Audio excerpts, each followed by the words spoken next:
Boa noite a todos. Quarta edição do nosso programa Conversa Boa.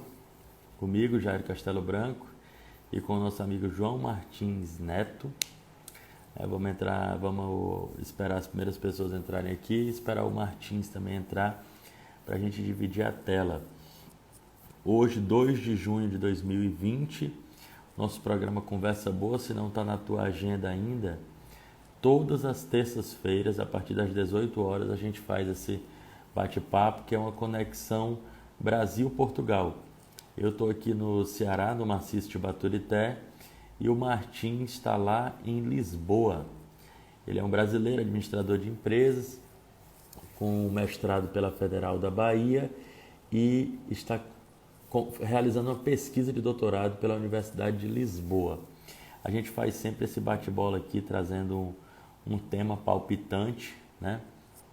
Hoje, o tema do nosso bate-papo aqui hoje é Brasil, mostra a tua cara e a cor do coronavírus. Então já vou dividir a tela aqui com o Martins para a gente começar junto esse bate-bola.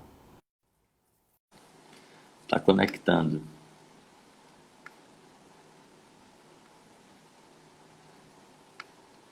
Martins, boa noite, meu querido. Boa noite, pessoal. Boa noite, Jairo.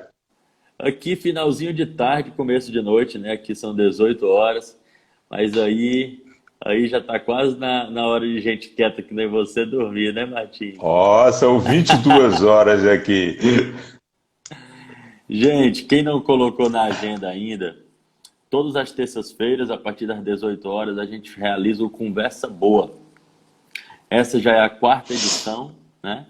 Na verdade, a gente até já bateu mais papo do que isso, só que a partir do momento que a gente resolveu criar esse canal permanente, é a nossa quarta edição. Eu estou aqui no Maciço de Baturité, no Ceará, e o Martins está em Lisboa, realizando uma pesquisa de doutorado em ciência política. Nós tiramos como tema para hoje: Brasil, mostra a tua cara e a cor do coronavírus. Aí a gente vai desnudar aqui algumas verdades escamoteadas do nosso povo, né, Martins? Dá o teu boa Isso. noite para todo mundo aí. Boa noite, pessoal. Muito bom estar toda semana aqui reunido com vocês para essa conversa boa. E principalmente sentindo esse cheirinho do mato aí, do maciço do Baturité, que é fantástico com essa Mata Atlântica. Maravilha. Para não vou fazer os primeiros registros aqui, né? A Yara Castagnoli, Elma Lima, Jacaúna, Daniel Alves, Renato Jorge, Matheus Mota, Teuzinho, o Renato Jorge, tema bastante interessante, a Verônica, Teuzinho, Teuzinho colocou aqui sobre a vaquejada, não sei o que ele se refere. Aí tá aqui a Rosa Moral, o Fábio Souza e o Sandro Rocha. Martins, vamos começar com o nosso boletim do Covid-19, né? Isso. Até porque a gente tem sempre novidades para tratar sobre essa pauta. Bom, no mundo, os números mais atualizados que eu tenho, talvez até você já tenha mais atualizados, mas aqui no Brasil, cada vez mais o governo tem dificultado a disponibilização desse balanço, sabe, Martins? Antes, impreterivelmente, às 17 horas a gente tinha acesso e hoje sai cada dia mais tarde. No mundo já são 6.333.760 infectados. São 377.460 óbitos. Os Estados Unidos lideram as estatísticas com 1.860.237 infectados, caminhando aí aceleradamente para os 2 milhões, né? E já são 107.267 óbitos só nos Estados Unidos. Mais de 100 mil mortos. O Brasil é o segundo nesse ranking triste. 539.045 infectados. Hoje, daqui a pouco, a gente vai ter um novo balanço que vai elevar esse número lá para cima.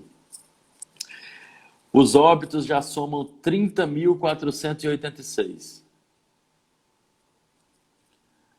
Portugal, aí onde você se encontra, são 32.895 casos confirmados, com 1.436 óbitos. Só para vocês terem noção, o estado do Ceará, vocês acabaram de ouvir que Portugal tem 32 mil casos.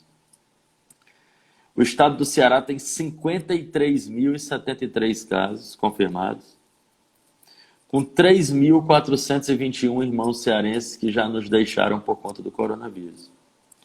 Fortaleza concentra 24.897 casos confirmados e 2.231 óbitos.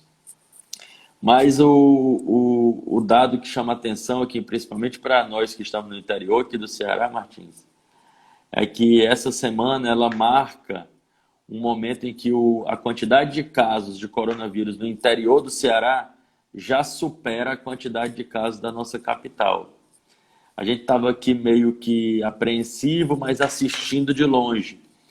E hoje, infelizmente, todos os municípios cearenses padecem com essa chaga. Mas, enfim, eu queria que tu fizesse uma avaliação, inclusive porque aqui no Ceará a gente começou a falar sobre retomada econômica, retomada responsável é o nome que estão dando, e aí em Portugal o estágio está diferente. Eu queria que tu fizesse uma avaliação partindo daí, Martins. Foi interessante esse dado que você trouxe de todo o estado do Ceará, porque se o Ceará fosse um país, em população ele estava mais ou menos equivalente a Portugal, né? E aqui em Portugal nós já estamos no terceiro estágio dessa abertura responsável, como você muito bem falou. E esse nosso terceiro estágio começou agora dia 18. Dia 18, o boletim da Direção-Geral de Saúde trouxe 173 casos novos confirmados, né, do dia 16, do dia 17 para o dia 18. E esses casos estão concentrados agora mais em Lisboa e na sua região metropolitana, que é composta por mais 18 municípios. E no dia 29, vejam como esse vírus ele tem uma data confirmada, é como se fosse um relógio, né? Nós entramos na terceira fase no dia 18, quando foi no dia 29, nós tivemos 350 casos confirmados na região de Lisboa, em Lisboa e na região metropolitana, que a gente chama Lisboa e Vale do Tejo, né? E esses casos foram realmente concentrados mais nas populações mais jovens. Isso chamou tanto a atenção das autoridades da saúde como os representantes do governo, da autoridade política do governo, pedindo para que os jovens tomassem cuidado, porque sabendo que eles podem estarem assintomáticos ou ter apenas coisas leves da doença, fizeram uma mensagem bastante clara. Vocês têm pais, mães, tios e avós. Então precisamos tomar mais ainda cuidado, porque vocês podem sofrer menos as consequências da doença. Mas quando você volta para casa, infecta seu pai, sua mãe, seu avô, sua avó, sua tia, isso pode causar de novo uma, digamos assim, uma consequência maior para essas pessoas que são mais vulneráveis, né? E para nós termos uma ideia também, os casos internados em todo Portugal somam-se hoje 432 casos que precisam de internação. O restante todos são tratados em casa, aquela coisa toda. E nas UTIs, nós temos 58 cidadãos portugueses que estão internados com tratamentos intensivos. É uma doença, a nossa curva ainda continua controlada, as autoridades agora em Lisboa e no Vale do Tejo, nesses 18 municípios, estão atentos aos focos específicos, e esses focos específicos se dão exatamente em município que tem muita concentração de empresas, indústrias. Abriu, as pessoas começaram a transitar mais, a se encontrar mais, a ficar mais próximo, a andar nos comboios, nos autocarros, que aqui são os nossos ônibus, nos metrôs, e isso teve esse impacto. Mas felizmente aqui nós continuamos unidos, o governo continua unido com a população para atingir isso. Inclusive, todos os 18 municípios, juntamente com o governo central, fazendo apenas uma ação. E uma coisa interessante, Jairo e amigos do Conversa Boa, que nessa terceira fase também é levantada o dever cívico do cidadão ficar em casa. Olha que coisa interessante. Nós fomos pedidos para ficar em casa enquanto dever de salvar a vida do outro. E agora esse dever de salvar a vida do outro é pedido que agora você está livre desse dever, porque não está mais, pelas autoridades de saúde, não gera mais aquela questão da alta transmissão.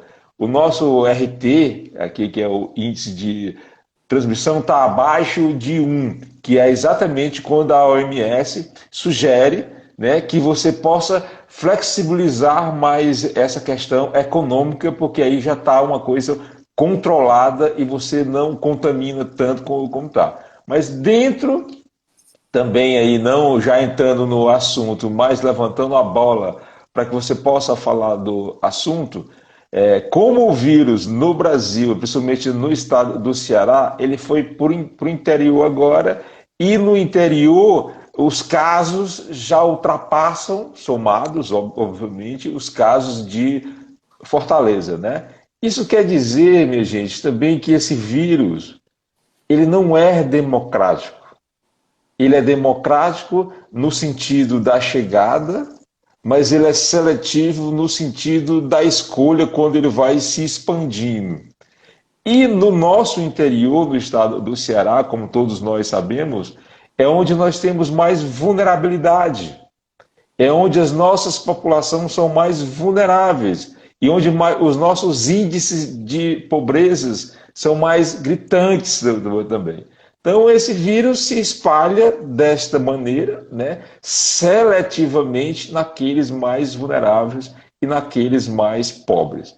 Espero que o governador Camilo e também todas as autoridades da saúde do estado do Ceará continuem agindo como estão agindo. Vi também essa semana que chegaram 300 respiradores aí, esses 300 respiradores vão ser distribuídos entre capital e interior para dar uma ajuda nessa questão. Vi também que 7 municípios do estado do Ceará estão em lockdown, continuam em lockdown. Não saberia citar aqui todos os 7, mas sei que um é Camusim, outro é Caucaia, Sobral. Outro é Sobral, e tem mais 4 municípios aí que estão nessa situação. Então, é interessante que a gente, ao ir para a rua, a professora Rosana Bulosa tem uma frase muito interessante, onde ela fala que essa pandemia vem nos alertar para a importância que os outros têm para a gente. Então, ou seja, mais do que cuidar de você, você tem que cuidar de você para que os outros também fiquem bem. Então, é interessante a gente ver isso, e mais do que nunca o nosso dever cívico, enquanto cearense, enquanto nordestino, enquanto brasileiro, é interessante a gente exercer esse dever físico de se cuidar. E se cuida como? Se puder, fique em casa. Se puder trabalhar de casa, trabalha de casa. Se precisar sair à rua para fazer algo, use máscara. Ao voltar para casa ou ao chegar em algum ambiente, lave as mãos com álcool gel ou com sabão. São ações aparentemente simples, digo aparentemente porque a gente esquece de são ações simples que podem lhe prevenir e prevenir todos aqueles que você gosta. Afinal, Martins, eu não gosto muito da publicidade opressiva, mas é melhor usar uma máscara do que um respirador, né? Com certeza, com certeza. A Deislane Santos, Jorge Lago Fonseca, o Sandro Rocha coloca Jair, meu amigo, aquele abraço, guerreiro, para você também, irmão. Jardel Saldanha, do coletivo Ocupe, Sandro Rocha, tamo junto, Fábio Souza, Adriele Ribeiro, Jardel Saldanha, boa noite, camaradas, boa noite você também. Patrícia Salvina, Seu Jardineiro, Tânia Cândido, Dani42, Derlânia Marrocos, que dá boa noite aqui, Josevão Abreu, Luiz Carlos Jorge, de Guaramiranga, Elizabeth Ferreira, Fábio Souza, Thaís Silva, Mais Aniel, Bela Belinha, Gabi Costa, Álvaro Cedo, Dudu Fernandes, José Rodrigues, Cida Guedes, Ismênio. Ismênio dá uma boa noite para ti também, guerreiro. Abraço, Ismênio. Ana Melo, Rosa, Edson Westin, de Pacoti, um abraço. Marcelo Barros, o Ismênio coloca, em caso de autogolpe no Brasil, quero asilo político em Portugal, meu querido Martins. Olha aí, Martins, e ele vai e leva uma bagagem grande. Luiz Carlos, Gabi Costa, Ismênio. Vejo com muita preocupação a reabertura em Fortaleza, considerando que na última semana de lockdown, menos de 45% da população havia aderido. Ontem a cidade estava borbulhando, parecia que todos estavam nas ruas. Eu também estou vendo desse jeito, Ismênio. O nome é bonito, né? Reabertura, responsável, essa coisa toda, mas eu estou muito preocupado. Entrou também aqui a Inês Távora, da Associação dos Municípios aqui do Maciço de Baturité. Martins, a despeito da crise econômica e da crise sanitária, a crise política não nos dá um time também, né? E ela hoje não está focada só no Brasil. Nos Estados Unidos ocorreu o caso bárbaro do assassinato do George Floyd, e houve toda essa resistência e tem chamado a atenção para a discussão sobre um tema muito importante, que é a negritude, né? que é o racismo, que é a luta antirracista. E aí isso motivou que a gente fizesse uma busca, né? Quando eu falo a gente é porque vocês acompanham o Conversa Boa, mas a produção durante a semana é frenética.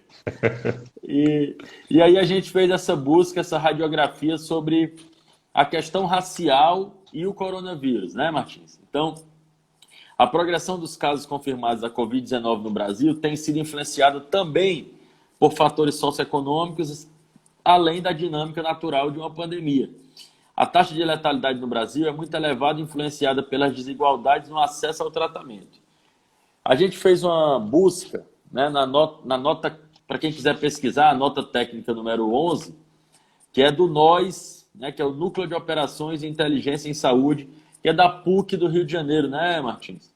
Exatamente. E aí eles lançaram esse estudo no dia 27 de maio, e o primeiro ponto que eu quero trazer aqui para a nossa reflexão: o percentual de pacientes pretos e pardos que vieram a óbito é de 54,78% daqueles que chegaram a ser internados, né? A gente não está falando de quem ficou em casa, não. Em relação a 45,22% que se recuperaram. O percentual de pacientes brancos que vieram a óbito foi de 37,93% em relação a 62% que se recuperaram. Ou seja, mais da metade da população negra que se internou chegou a óbito.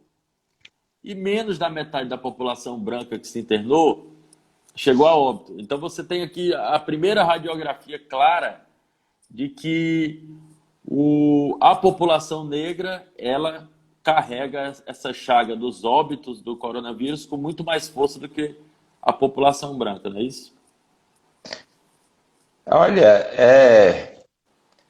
tu falaste dos Estados Unidos e eu até hoje estou sufocado, né? Todos nós estamos sufocados. E para mim, que tem o lugar da fala, me sufoca mais ainda, né? E nós também temos, hoje, na França, influenciado também por esses protestos nos Estados Unidos, foi deflagrado também vários protestos contra essa discriminação dos imigrantes, principalmente das pessoas que têm a pele negra, que são negras, né? Isso demonstra, Jário e amigos do Conversa Boa, é que nós precisamos nos encontrar com nós mesmos. Nós precisamos deixar de lado a fantasia que vivemos no mundo de democracia racial, principalmente no Brasil. Não vivemos. Vivemos num país que é extremamente preconceituoso, racista, em todos os aspectos. E esta pesquisa que nós tivemos o cuidado de ver, por isso que nós passamos a semana toda dialogando, eu e o Chário, essa coisa toda, e a gente traz essa nota técnica do NOS, do núcleo NOS, que é da PUC, PUC, Instituto DOR e Fundação Oswaldo Cruz, né? Eles fizeram essa pesquisa, são dados extraídos do Ministério da Saúde, esses dados foram extraídos no dia 21, com data que eles pegaram até o dia 18 agora de maio, ou seja, são muito recentes desses dados. E esses dados, para início da nossa conversa, para o desenvolvimento da nossa conversa e para a conclusão dessa nossa conversa, eles demonstram que a cor, a cara da pandemia no Brasil são dos povos vulneráveis e pobres. A cor do coronavírus no Brasil é preta e parda. Não podemos fugir disso. Ah, mas todos pegam, todos. Mas pelos os dados que nós trouxemos dessa nota técnica número 11, nós, não deixa dúvida, minha gente. Ela é bastante realista e ela vai no cerne da nossa conversa boa, das questões sociais que nos assolam anos a fios no Brasil. É outro assunto que a gente não pode rodear. É outro assunto que a gente não pode dar a volta. As condições de habitação, as condições de acesso à saúde, as condições de acesso à infraestrutura básica, as condições de trabalho, as condições de oportunidade no nosso país, elas são extremamente desiguais para essas populações pardas e pretas. Isso a gente não pode fugir porque todos os números em todos os institutos falam disso. E o coronavírus veio revelar de outra forma essa questão que a gente está vivendo hoje dessas populações vulneráveis e pobres, e dentro dessas populações vulneráveis e pobres, os negros e os pardos, ou as negras e as pardas.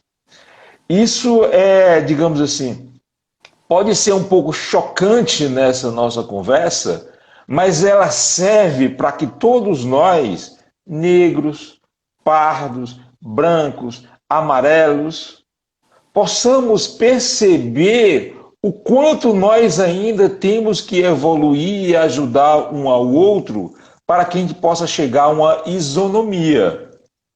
Né? Essa questão da isonomia é interessantíssima para que a gente possa crescer enquanto civilização, que é o que nós hoje no Brasil estamos vivendo uma crise gravíssima de civilizatória devido aos acontecimentos políticos e essas questões estruturais que a gente levantou aqui. Ou seja, o nosso preconceito com pretos e pardos é estrutural. Alguém conhece alguém nessa nossa conversa boa? Com certeza todo mundo conhece um negro, uma negra, um negro e uma negra que se dá com branco, um negro e uma negra que se dá com índio ou coisa parecida, que É, em algum momento, esse nosso preconceito foi suavizado como se fosse uma mistura de raça. Uma boa mistura de raça, onde nós vivíamos uma democracia racial, como eu trouxe isso. Mas todos os estudos, desde lá de Darcy, passando por Gessé, passando por outros estudiosos que o seguiram, falam que essa questão da casa grande e da senzala ainda é muito enraigada nas nossas vidas, nas nossas famílias, nos nossos contatos de dia a dia. E essa questão onde a população parda e preta morre mais do que a branca, atacada pelo coronavírus, não é nada democrático. Não é nada devido à, digamos assim, atuação divina. Não, é uma atuação humana. E essa atuação humana está assentada nas desigualdades econômicas e sociais que vivemos no Brasil, principalmente com essas populações vulneráveis e pobres, pretas e pardas. Oi, por favor. Pode continuar. Não, isso é um número, minha gente, constrangedor para nós, enquanto civilização brasileira, que batemos no peito e dizemos que não somos racistas. Olha, o meu neguinho aqui é gente boa. Ah, ele é negro, mas é meu amigo.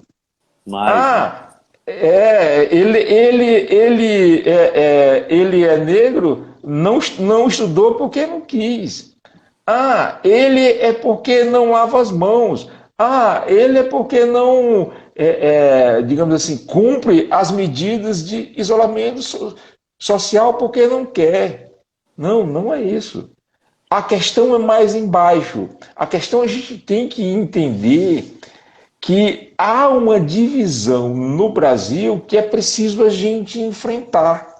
É tanto que, quando se fala das cotas nas universidades, aí já trazendo para a questão da educação, que são números que nós vamos trazer aqui também, que vocês vão perceber, Jairo vai trazer o roteiro aí, que quanto mais você vai escalando o seu nível de escolaridade, menos pretos morrem, e brancos também, mas não fica também, são as pessoas que morrem mais, né? A gente tem que perceber que, já trazendo para as cotas também, que em 1968, a lei do gado, a lei do boi.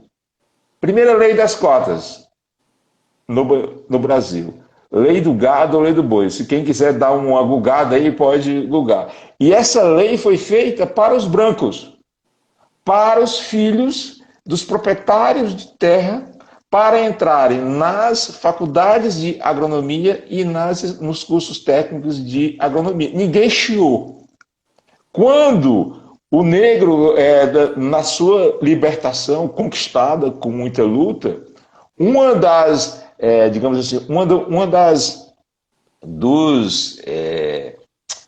fugiu-me a palavra agora, um dos termos da lei era que o negro não podia acessar a escola. Não era permitido nem a propriedade e nem a escola a esse povo negro que ali se libertava. Então a gente percebe que isso é estrutural, a gente percebe que isso vem de longas datas e que isso agora, numa pandemia dessa, ela se demonstra de uma forma bastante realista para que todos nós percebamos, mas não é perceber para que a gente possa fazer uma luta de raças, mas é para a gente perceber para que a gente possa fazer uma união de raça, onde aquelas raças que são mais privilegiadas possam conceder parte desse seu privilégio. E aí não é também uma coisa romântica, que as pessoas, ninguém consegue privilégio conquistado de uma maneira assim espontânea, mas que essas pessoas possam perceber que é preciso esses povos de raça negra e parda ter também esse acesso como os demais. Tem momentos, sabe, Martins, eu pessoalmente tenho oscilado muito desde o dia 1º de janeiro de 2019, e tem momentos que eu estou mais sensível com esse pesadelo fascista que a gente está vivendo, e do jeito que aquele joelho sufocou não só o George Floyd, né, mas todos nós que somos companheiros em qualquer parte do mundo diante das injustiças, aqui no Brasil o presidente saudou aquele gesto tomando um copinho de leite, fazendo um gesto da supremacia branca, né, nazista. E hoje o homem responsável por falar pela Fundação Palmares no governo brasileiro, ele disse que no Brasil não existe racismo, o racismo que existe no Brasil é um racismo Nutella, e que nós não devemos louvor algum a Zumbi dos Palmares, nós devemos a Princesa Isabel.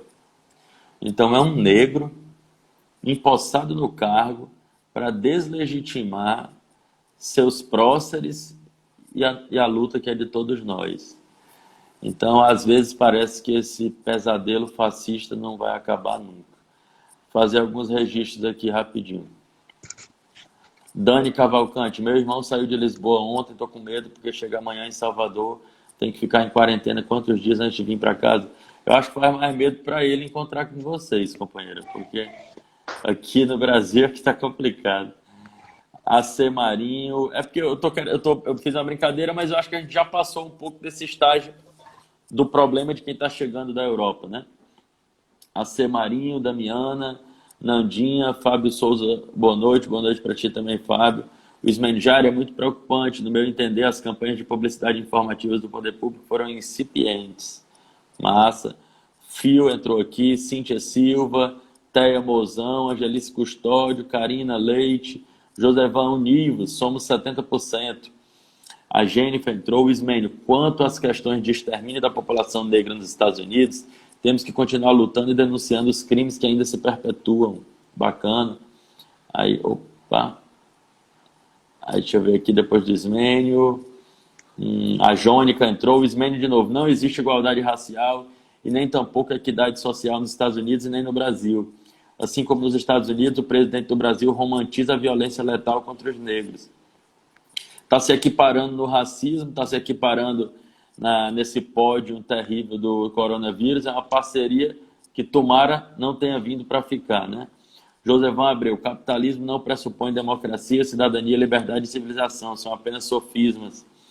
Aí o Jonathan entrou, o Ismênio, mais uma vez, temos um país com preconceito e violência institucional, cultural e estrutural contra os negros.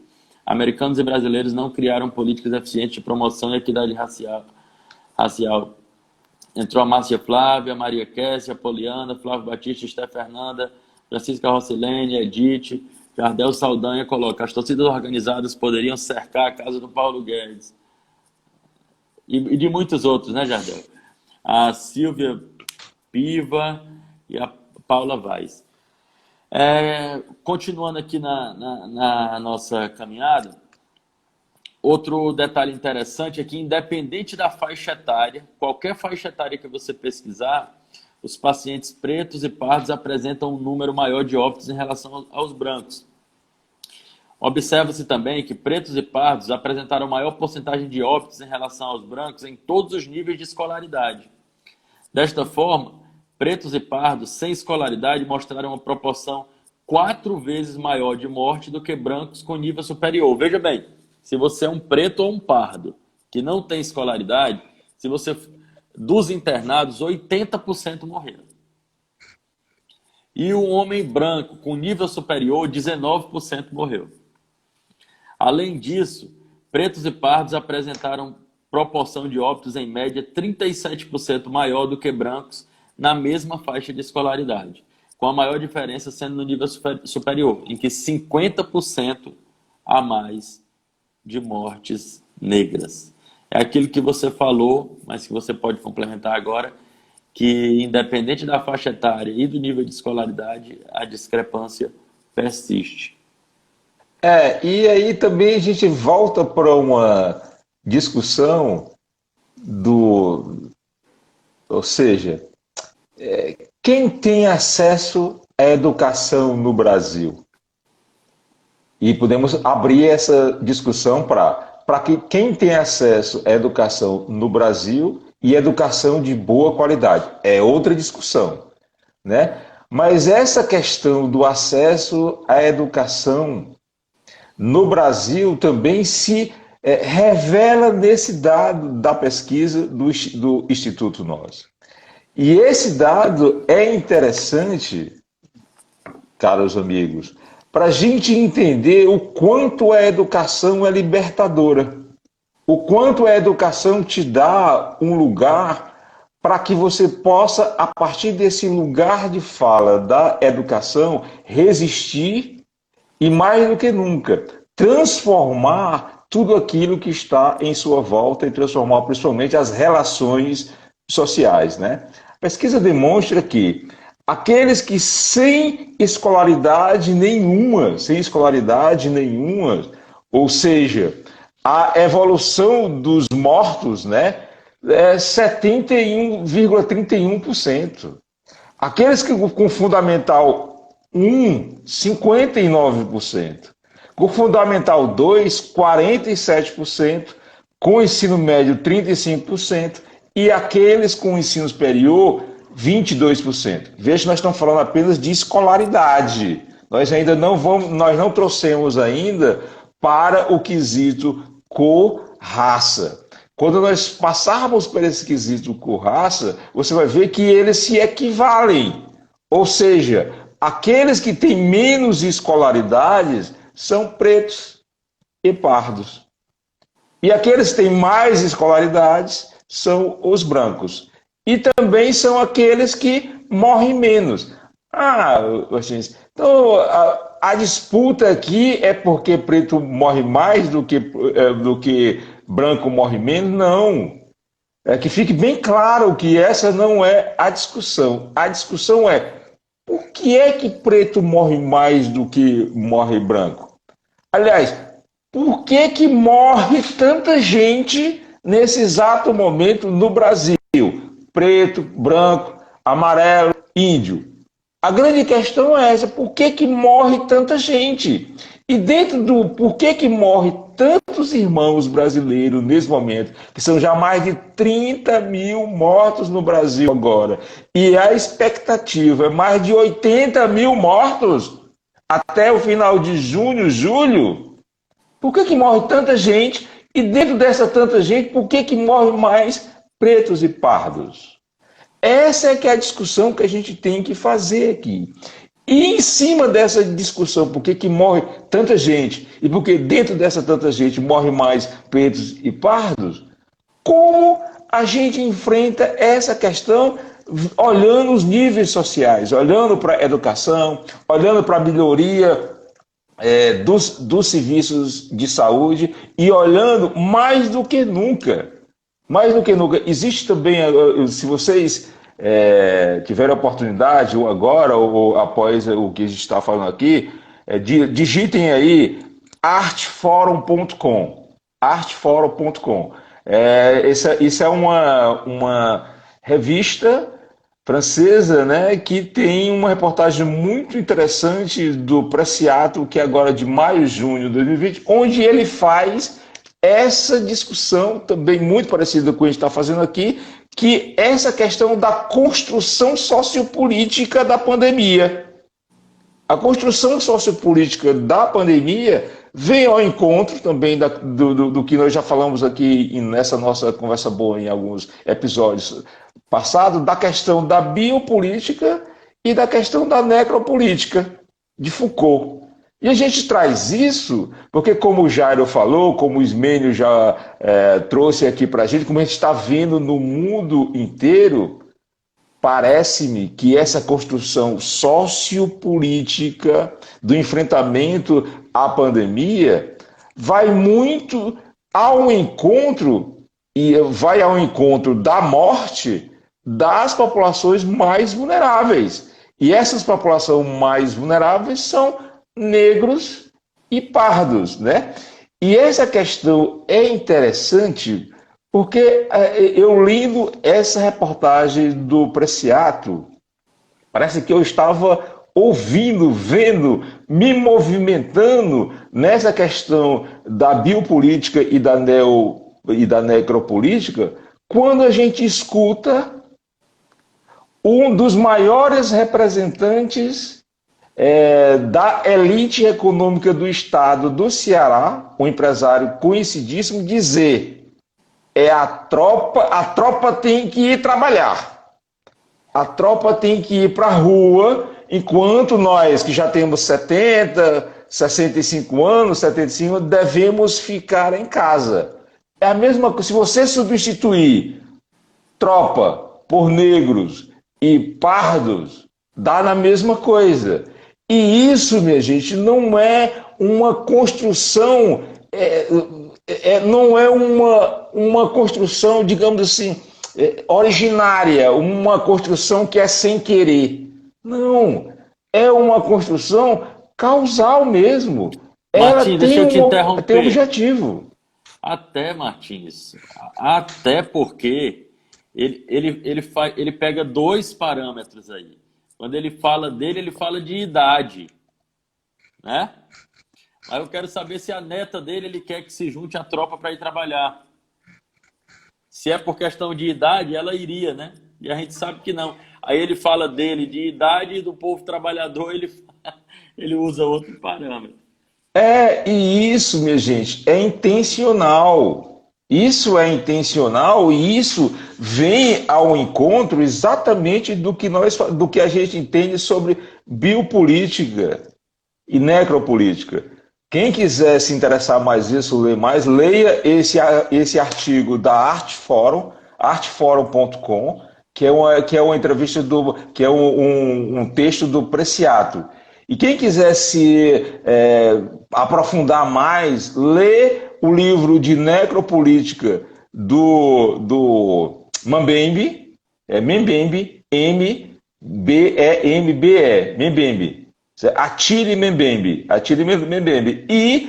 Ou também lê o Foucault. Tem um livro, inclusive tem uma tradução brasileira que fala exatamente sobre biopoder e biopolítica. Então, para a gente entender essas falas dos nossos representantes, que às vezes nós absorvemos como se fossem naturais, absorvemos como se fosse uma condição que a gente não pudesse fugir, que a gente não pudesse combater, que a gente não pudesse ir contra isso.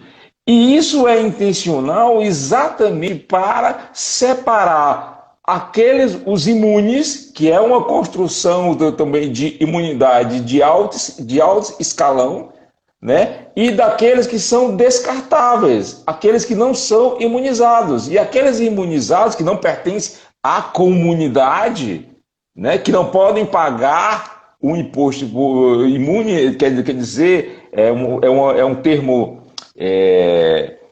É um termo latino que quer dizer muito dessa questão do pagamento.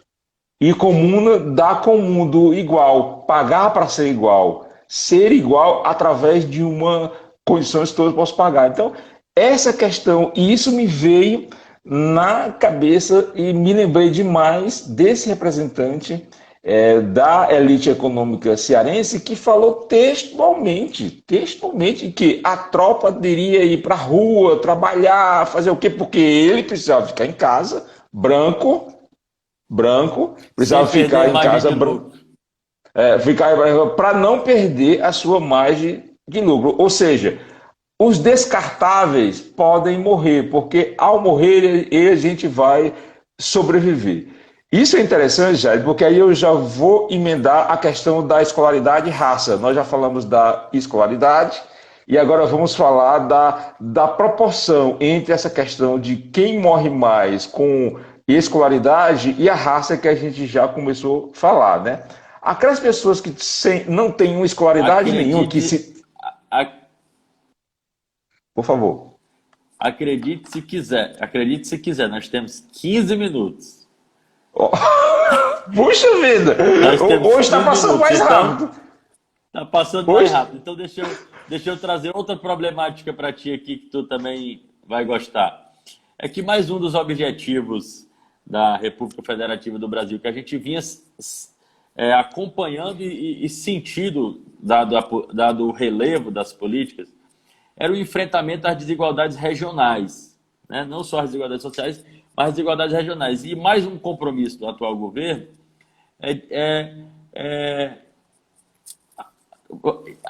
enlarguecer essas desigualdades, vamos colocar assim. Mas vamos lá, vamos trazendo para cá. O estudo observa ainda que nos municípios de IDH baixo, é por isso que eu estou falando das desigualdades regionais, 61,69% dos pacientes internados chegaram a óbito. Já nos municípios com IDH muito alto, a proporção cai para 32,9%, ou seja, o mesmo país, né? Cidadãos do mesmo país, em que a tua condição de se manter vivo reduz pela metade de acordo com o município que você reside. E fazendo comparativo ainda entre IDH, raça e escolaridade, também fica evidente que a população negra registra mais óbitos em todos os cenários. Quando se faz o contraste, chega-se à situação em que um homem negro, sem escolaridade e residente em um município de IDH médio, ao ser internado por Covid-19, ele teria 82,67% de chance de chegar a óbito.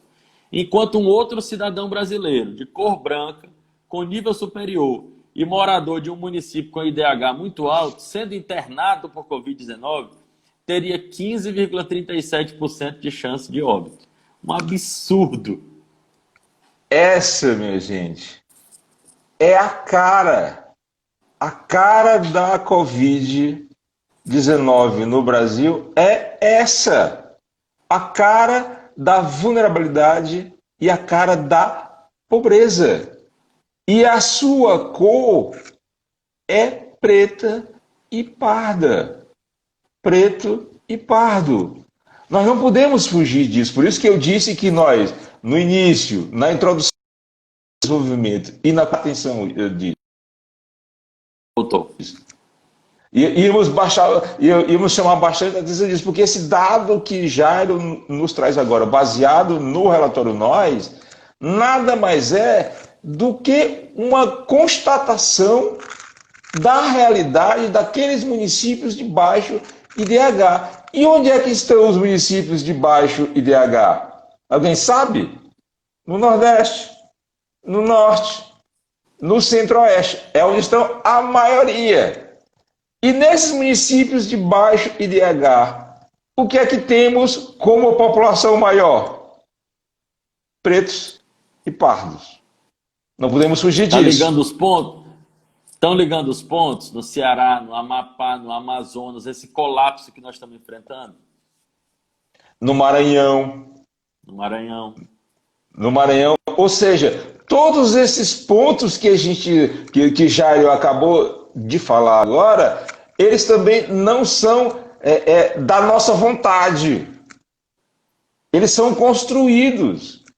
São construídos exatamente por esse processo histórico brasileiro que essas populações foram sempre mais esquecidas, foram sempre mais marginalizadas no seu sentido amplo, né? Então a gente precisa ligar esses pontos para que a gente possa entender isso.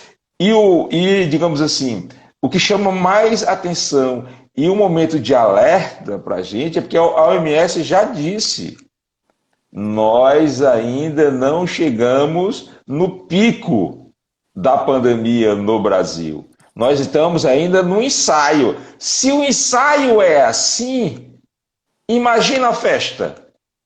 Como vai ser? Imagina o show, como vai ser. São vidas do povo brasileiro. São vidas do povo brasileiro, branco, preto, pardo, indígena. São vidas amarelas, são vidas que estão sendo ceifadas nesse exato momento pela uma opção política. Essas vidas estão sendo ceifadas por uma opção política. Não é porque Deus quer, que fique claro aqui. Não é porque Deus quer. É uma opção política. E essa opção política foi tomada lá atrás, e nesse momento ela se revela mais agressiva ainda, devido ao representante do Estado brasileiro. Tudo que a gente está falando aqui, que foi que ele falou? Ah, quem vai morrer? Os velhinhos. Os velhinhos aí vão morrer, apenas 2.000 velhinhos. Apenas 2.000 velhinhos vão morrer. Ah, é esse pessoal que tem alguma doença aí, um diabetes, é um negro que está lá, é um morador de rua, é um indígena que precisa se civilizar, não sei o que e tudo mais. Isso é besteira, isso é uma gripezinha. Vamos trabalhar. Isso é o discurso que nós ouvimos desde março, do início de março, quando começou a pandemia no Brasil. O governo brasileiro faz isso. E mais agravante ainda, quem é?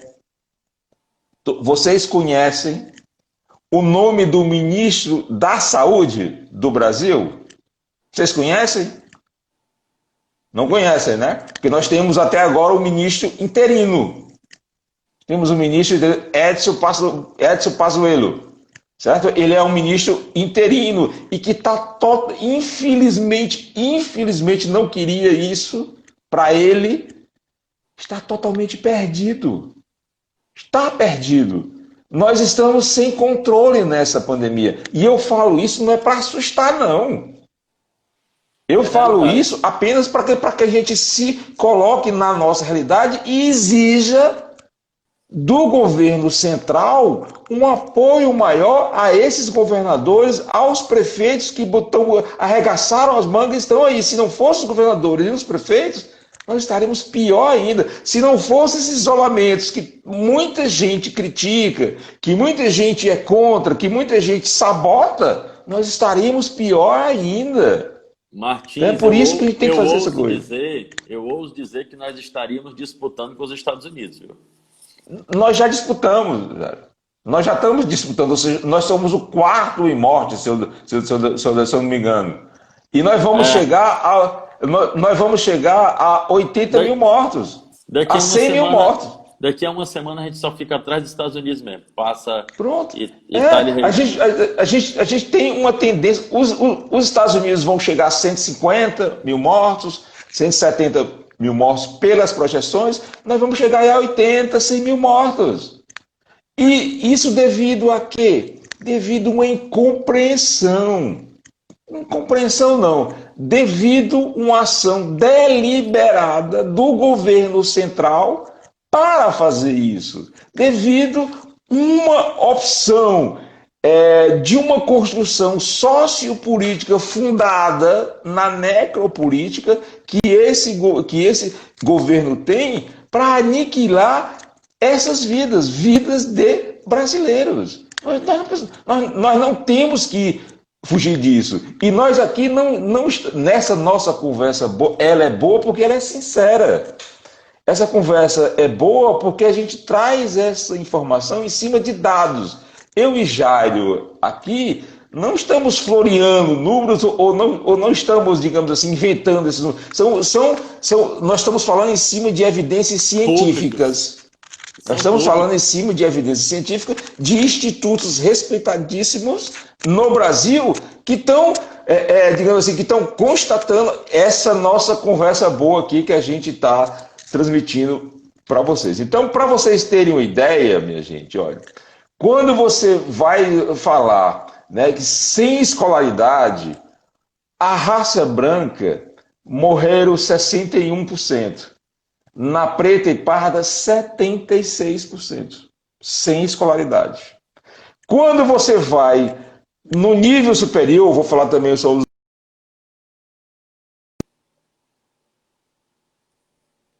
Eita, o Martins saiu aqui. Acho que caiu a conexão dele rapidinho. Vamos aguardar aqui. Só ele solicitar. Tá. Espera aí. Já está conectando, gente. Rapidinho. Agora eu vou avisar para ele que a gente só tem 5 minutinhos. Está conectado. Ao, ao vivo é assim Ao mesmo. vivo é assim mesmo. Só temos 5 minutos, viu? Pronto, pois vamos evoluir. Nós já falamos do IDH, já falamos da escolaridade. Só para concluir a escolaridade, quando você vai para o nível superior, 19% da branca vai a óbito e 30% dos negros e pardos vão a óbito, né? Então também outra discrepância. O IDH a gente já falou, né? Que essa, ou seja, naquelas agora um fato interessante, a questão dos leitos de enfermaria e de UTI. Na questão dos leitos de enfermaria, quando brancos morrem 23%, pretos e pardos 43%. Quando é de UTI, 59% da raça branca chega a óbito quando está em UTI e 74% de pretos e pardos vão a óbito, né? Isso quando a gente está falando da questão da enfermaria. Então são esses dados que a gente traz aqui para vocês, para que a gente perceba que a cara da pandemia do Covid-19 no Brasil, ela é dos vulneráveis e da pobreza. E a sua cor, ela é preta e parda. Os números nos dizem isso. A política, a construção sociopolítica do governo brasileiro nos diz isso. A construção socioeconômica nos revela isso.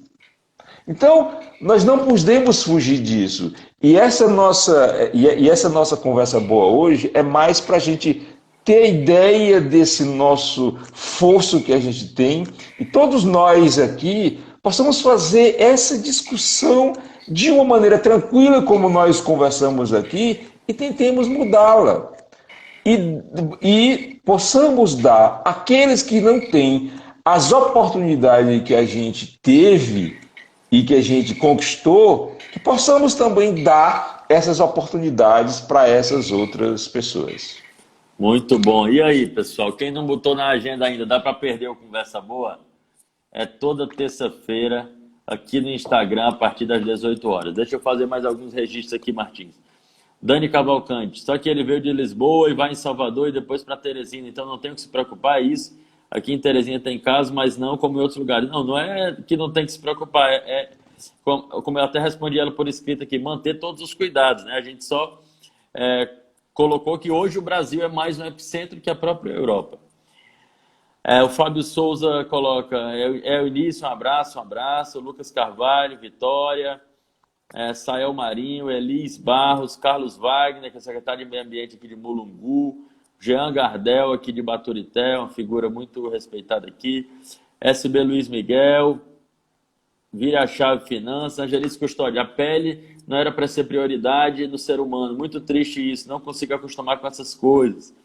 A Dani coloca, mas Deus vai tomar providência e não vamos chegar ao pico. Aí o CHF Santos, a Graça, a Dani, está repreendido. A Angelice, se chegarmos ao número de 129 mil mortos, como vi numa postagem, fico apavorada.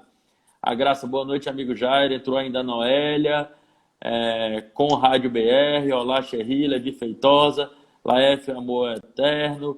A Dani, Deus vai libertar nos libertar desse vírus. O Jardel, conversa boa mesmo. A Drica, Josiane Costa, Juliane, a Anitta, Gabriela, a Dani e a Maria Zélia. Martins, nós temos 1 minuto e meio. Considerações finais, querido. Se é Maria Zélia, é minha filha que está assistindo. Deve ter entrado ali. É outro.